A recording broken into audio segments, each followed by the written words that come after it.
Welcome to the channel that don't believe in intros. This is the review of Echo Season 1, Episode 1. So the scene opened up in an underground cave where a bunch of muddy Native Americans are all standing around. They all watch while the main lady takes a bath in a pool of magic water. I know it sounds weird, but it's apparently their culture, so don't judge. Also, they're all extremely filthy. Like they're covered in a hard shell of mud, right? And they also appear to be magic because their tattoos, which you can kind of see through the shell of mud, can light up like the Avatar. So, for some reason on this particular day, the cave ceiling starts to crumble. Okay? But it's not all bad because luckily, a few of them, including the main woman, were standing in the magic water at the time. As the main lady tries to hold up the entire stone ceiling with her hands, the magic water starts glowing, and then it suddenly teleports them to a grassy field on what appears to be not modern day, but Earth. So I'm guessing maybe the above ground air or the magic or something is making the mud just crumble off of their skin. Now, underneath this crumbling mud, they're not only completely clean with their hair done, but they're also fully clothed. Stop. It's not stupid, okay? They probably just got their hair always done and fully clothed magic. It's a popular magic power amongst fiction stories, okay? It just prevents you from ever looking dusty. Most likely it activated the second they wasn't living like earthworms anymore. She then tells everyone to follow her. At that point, a little girl starts to explain to the audience what the hell just happened. The little girl says, the first Choctaw's name was Chafa. She saved her family from the cave. And that's the story of the Choctaw people. Actually, the Whispering Girl turns out to be Maya's cousin, Bonnie. She was currently telling ghost stories to Maya in a tent in the backyard. Maya is a Native American woman who's deaf, mute, and missing a leg. She's the main character of this story. So currently the story is in 2007, Tamaha, Oklahoma. Okay, so while the little girls are telling ghost stories in the tent, making shadow puppets, the adults are a couple meters away in the backyard chilling, right? 2007 also happens to be the year where Maya gets into a nasty car accident and a giant shard of glass cuts off her leg. Ouch. So yeah, she had two legs up until this point. Oh, and it also kills her mom. So after the car accident, Maya wakes up in the hospital. Standing outside the ER is her grandparents on her mother's side, Granddaddy and Grandmama. That's their actual names. Just take my word for it. Don't look it up. Also standing outside the ER is Maya's father, William Lopez, a.k.a. Lil Willie. That is his real name, for real. Just take my word for it. Don't look it up.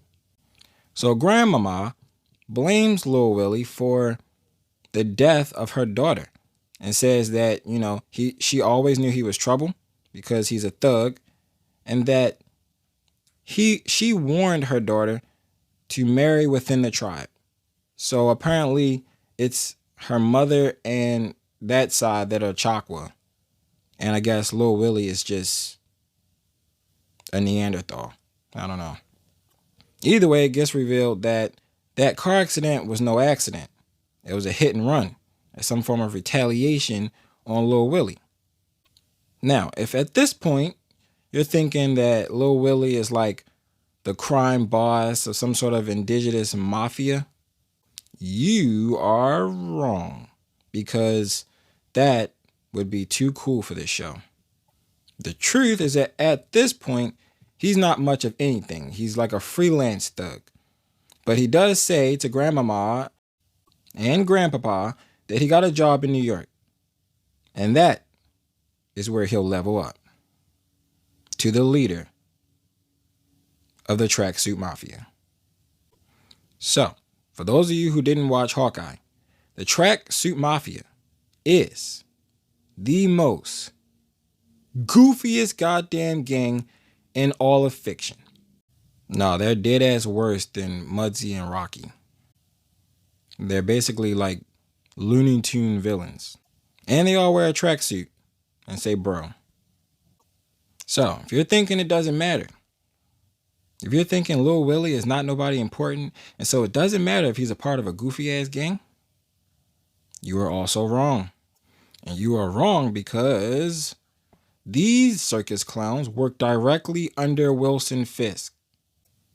That's right. Disney took the Netflix Daredevil's Wilson Fisk and associated him with cartoon criminals. That's right, folks. This is how the Netflix Daredevil Kingpin was introduced into the MCU. Now, I'm going to move on for now, but I'm going to come back to that. Anyway, he's not the leader of the tracksuit mafia yet. He's just a random thug with enemies. Alright, so I'm not going to lie. I felt like this next scene was funny as hell.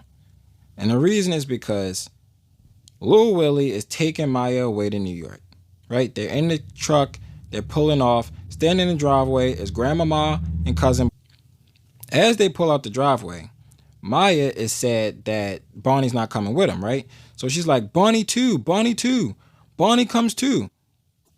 And then as they pull off, she's like, Bonnie! Which is, sad, right? Wrong. No, it's funny as shit because she doesn't speak. So she's just waving her hand around while her dad isn't even paying attention. He didn't even look over. Now, I understand how some people might think it's mean to laugh at this, right? But the problem is that this circumstance stems from the writers forgetting that she's mute. I don't actually believe that a little mute kid who actually wanted to stop her dad from pulling off would just sign out the fucking window. I'm pretty sure at some point she would either get in his peripheral or nudge his shoulder or pull on his sleeve. Something, like get in his eyesight and then sign to him, But maybe it was on purpose. Maybe the writers just wanted her to sign to Bonnie out the window, screaming Bonnie in a dramatic fashion. I don't know. But to me, I thought that was funny. Either way, they moved to New York. Okay, so the next couple scenes was in the Hawkeye series, so I'm going to try to recap as quick as possible. Maya's dad, Lil Willie, is the leader of the tracksuit mafia under Wilson Fisk. As a kid, she learned martial arts and had a strange relationship with Fisk from childhood, so he already knew her. She grew up and became a member of the tracksuit mafia, despite never wearing a tracksuit herself, which is, in my opinion, special treatment, okay? If you're the boss and even you have to wear a tracksuit, make your daughter wear a tracksuit. It's only fair. One day while returning to the hideout, she witnessed Ronin, aka Hawkeye during the 5-year blip era, or aka Hawkeye during his midlife crisis, slaughtered all her tracksuit buddies. When she got there, her dad was already dying. Unlike the other tracksuit people who were already dead. He just took a little longer, dragged his death out. So now, she's really mad, y'all. I'm not sure exactly how much time passes after her dad's funeral, but we fast forward a little bit of time ahead, and she's trying to hijack looks like a pretty expensive motorcycle in the display area of a motorcycle store. The cops immediately show up, right? And she stops and put her hands up for a moment. But keep in mind, guys, she's really mad, So she uses her hairband and she rev up the motorcycle and she straight launches that bitch out the window and it lands on the front of a cop car. But this was not a means to escape. She then surrendered to authorities. Now, one with common sense might be wondering, well, if she was able to start the bike, why didn't she just get on the bike and ride it out the glass and escape? Well, the reason that this happened is because she was being silly on purpose, you see, because she's a little bit, you know, not right in the head after her father's death. Okay? Moving on. While the cops are handcuffing her, Wilson Fisk walks up and the cops gasp in awe. Then the arresting officer just let her go. So, if you was wondering if this show would be anywhere close to as realistic as Daredevil on Netflix, I think you have your answer.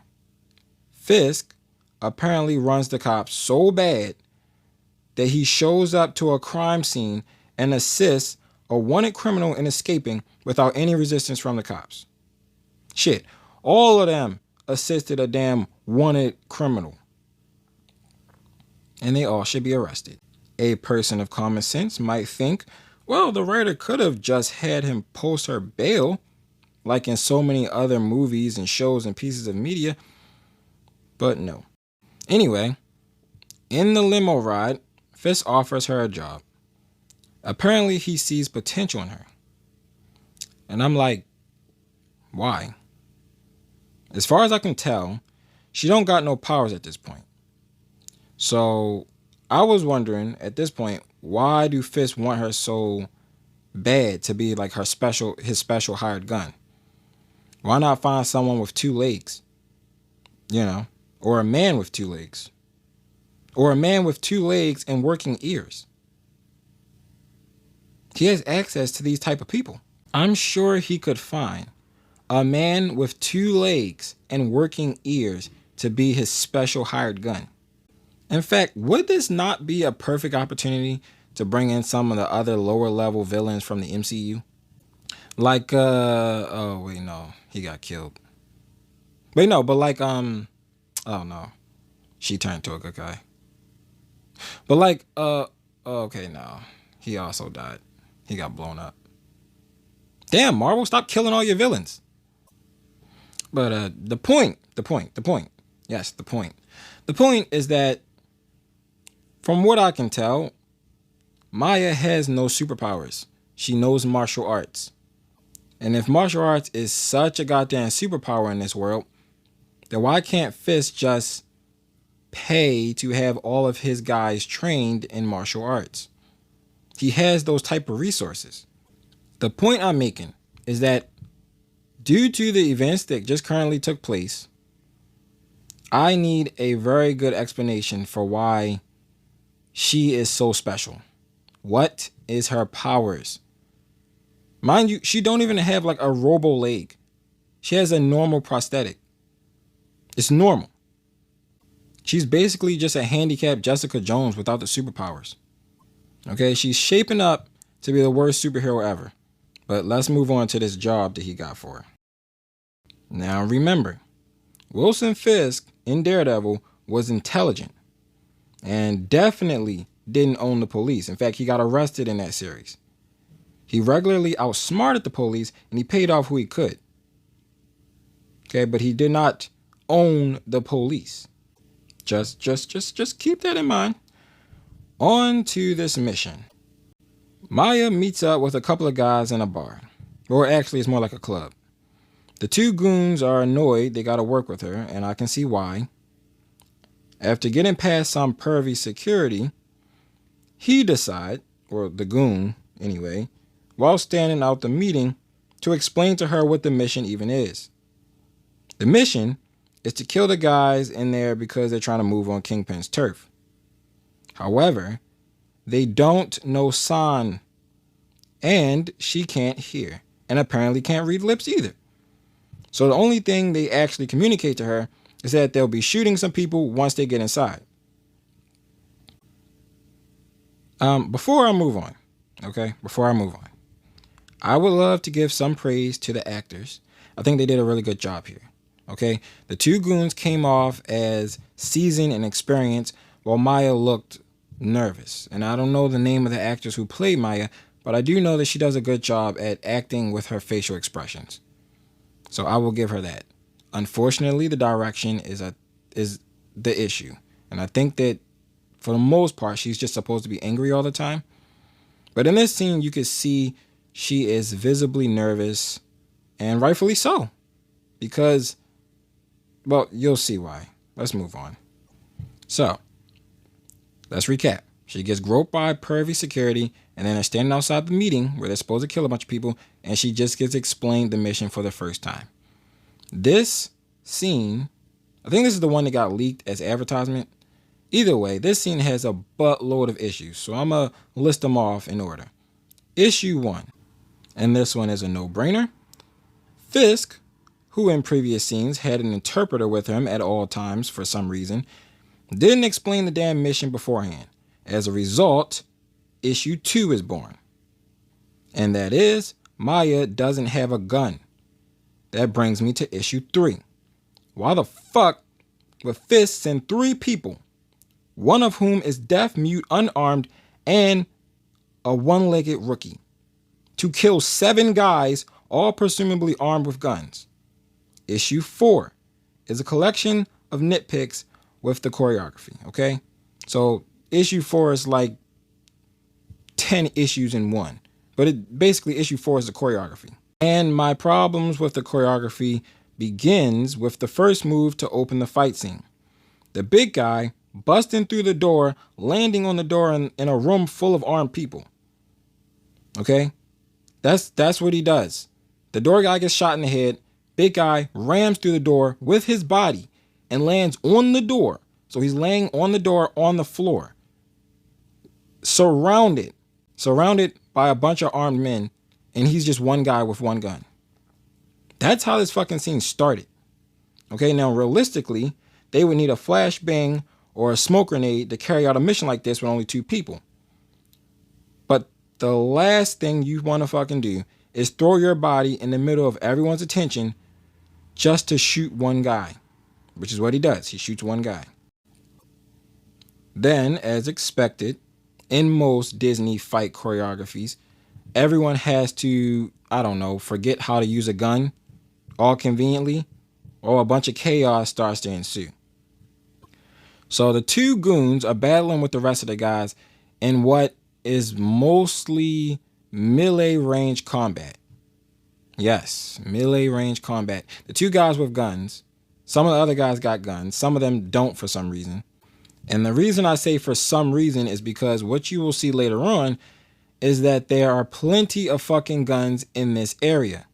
Okay, I don't know if they were selling guns or moving guns or whatever, but if a bunch of people are trying to kill you, look, there's no shortage of guns. That's the point I'm making.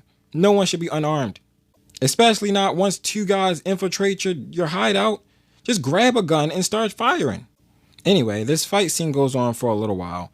It's kind of chaotic. It's interesting. I mean, it's not the worst fight scene I've ever seen, but it's John Wick 4-esque when it comes to plot armor, okay? These guys should be dead. Both of them. Either way, while this is happening, Maya is having a goddamn panic attack, and she's just standing there and watching. A rando charges her and tackles her to the ground. I think his name is Farter number 4. Anyway, she puts Farter number 4 in a guillotine, which this is another bit of a nitpick for me, but this is something that bothers me about Hollywood fights. A good guillotine will choke somebody unconscious. I think we've all seen that before, like in the UFC and stuff. But she doesn't do that. She gets him in a good guillotine, and then she thrusts her hips forward and her upper body backwards, and it makes a snapping sound, and she snaps his neck. And I roll my eyes a bit. I'm like, oh, okay, sure. You snapped his neck, which is fine. But wouldn't it be better narratively if she just choked him unconscious? Like, instead of giving her a body right off the back, maybe it would be better to just have her choke this man unconscious. Anyway, that brings her into the fight, so now she's a part of it. And she goes into the battle, and something funny happens. That's right, it's pervy security from, the other part of the building. He teleported over here just so she could kick the absolute dog shit out of him. Okay. Anyway, against all odds, the three of them win the battle. Despite the fact that this should have been an absolute shootout, and those three should have got murked. Yeah, so I give that fight scene a 4 out of 10. It wasn't completely horrible, but the world building suffers because of it, so it can't possibly be anything over a 5. Everyone have to be dumb as fuck for the events to play out the way they did. Why wouldn't Kingpin just send a hit squad like the ones he had access to in Daredevil to wipe out these little upstarts, without risking the life of his handy-capable niece? Or since he runs the police, why not just tip off the cops and have him arrested? Instead, he chose to send two good goons that appear to be experienced, and his clueless niece to die. And him not caring about human lives is not an excuse. He has shown that he has uses for these people. A truly cunning boss doesn't waste resources for no reason. So far, the MCU is mishandling the shit out of Kingpin and Daredevil. Anyway, Daredevil show up. He climbed through the window and absolutely nuked this one guy's arm, creating all sorts of like chiropractor level of cracks. Okay, listen, this is Batman level of fucking somebody's arm up, okay? Effectively making him the second handicapped member of the team. He then kicked Maya out the door, and he says this to her: "I've been watching them all night, and then you showed up." As if Maya is just some vigilante that got in the way. The truth of the situation is he wasted his damn night watching losers, and he got lucky enough for some big fish to finally show up. Not just any big fish, but big fish that he can directly connect to Wilson Fisk. Either way, they have some monkey-ass fight, and then Daredevil escaped. I just want to take the time to appreciate that during this 10-hour-long fight sequence, Maya took some hard shots to the face from his metal cane. She didn't even get a bruise or a scratch. Okay? The fight ended with him pulling a giant shelf on her and running away. What he should have done is broke both her arms and her good leg. But I guess he already knew he was no match for Maya. Remember the story about the one-legged man in the ass-kicking contest? Well, he won because his opponent was blind.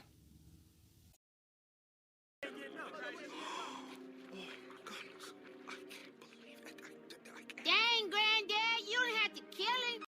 Moving right along, she's back at the home base, and Kingpin says a bunch of stupid words in a stupid order. He tell Maya, the niece he sent to her death, "None of my men have ever held their own with him like that. You did better than I expected." Bruh, what did you expect? Because if I sent my handicapped niece on a suicide mission like that, I would expect her to return the body bag. Because at this point, I'm starting to believe her actual superpower is plot armor. Or it's like Daredevil's. How he's blind so his other senses are heightened. Or like Kingpin, he's fat so he's strong. Yeah, I think that's it. I think that's what it is. The writers was just keeping in theme, right? The power of being blind, the power of being fat, the power of being deaf, mute, and one-legged. Like that's my prediction. My prediction is her superpower is that her sight, smell, and remaining 3 limbs are super strong. Yeah, that's probably what it is. That's probably what it is. That's my prediction, guys. I've only seen this one episode, so that's my prediction. I'm saying it now. And that's not even that unrealistic of a power. Okay? Now hear me out. This is why. Let me tell you a story real quick. Back in high school, I was on a wrestling team, right? It was a teammate of mine named Coleman, right? Shout out to him. He used to get all the handicapped people as opponents. I don't know why. That was just his luck. One match in particular, he had to wrestle this tough-ass white boy with one arm. Okay? I mean, this boy, he had a left arm. He only had a left arm. He ain't had shit on the other side, not even a shoulder. All right? Now, Coleman's game plan for every match was double underhooks, jack him up, step across. Double underhooks, jack him up, step across. The problem is there's no arm on the right side, so the double underhooks kept slipping off. And as me and my teammates are yelling shit on the side, watching Coleman struggle for 2 straight rounds, I heard one of my teammates say, "It's not fair." Coleman was at a physical disadvantage because he had 2 arms and the other guy only had 1. Bruh. It was just funny, okay? We should have protested and got his no short of having ass banned for the season is what we should have did. That don't got nothing to do with anything. I just wanted to say. I just thought it was funny. It's somewhat of a realistic power. I think we've all seen handicapped people do some crazy shit, like play a violin really good with just their nubs or something shit, like that type stuff. You feel me? Like, we've seen people in this world do some really amazing things. So I don't know. The power of handicap might be real.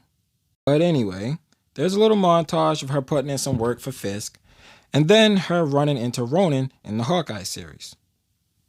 Ronan gives her a speech about them being the same because he has a hearing aid now. And then she gives up on crime. Also, it's important I mention something Hawkeye said in this scene. It adds another layer of stupid on top of the broken plot. You'll love it. Hawkeye tells Maya in sign, because everyone seems to know American Sign Language these days, and I quote, "Your boss wanted your father dead." Oh boy. This is catastrophic. Because that means that Ronan got hired by Kingpin.